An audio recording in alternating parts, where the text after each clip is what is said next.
السلام علیکم ورحمۃ اللہ وبرکاتہ۔ دوستو، مومن کو اگر کانٹا بھی چبھتا ہے تو اللہ تعالیٰ اس کے پچھلے گناہ معاف فرما دیتے ہیں۔ آئیے سنتے ہیں مفتی صاحب کو۔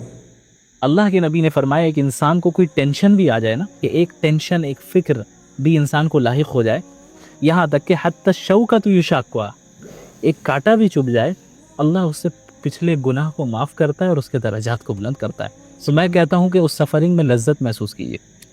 ظاہر ہے تکلیف ہوتی ہے، ہر انسان، بھائی میں بھی سفرنگ سے گزرا، آپ بھی گزرے، آپ کی سفرنگ کی نوعیت کچھ اور ہوگی، میرے سفر کی نوعیت کچھ اور ہوگی، ہر انسان اس دنیا میں سفر کرتا ہے کسی نہ کسی اعتبار سے۔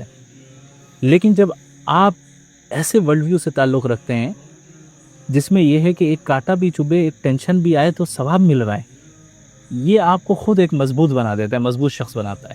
اور آپ خود جب یہ سوچتے ہیں اور جب آپ کو یقین ہوتا ہے کہ بھائی اللہ چونکہ مجھ سے محبت کرتا ہے اس لیے یہ تکلیف آ رہی ہے، لہٰذا میں مزید اب اس کے دین پہ قائم رہوں گا، اس کی اطاعت کروں گا، آپ دیکھیں آپ کو اس تکلیف میں اللہ لذت تعالیٰ محسوس ہم ہوگی سب کو اور آپ کتنے مصیبتوں پر اسٹرانگ ہو صبر جائیں گے کرنے کی مینٹلی، توفیق اور عطا اللہ کے فرمائے، محبوب بندے آمین۔ بنیں گے۔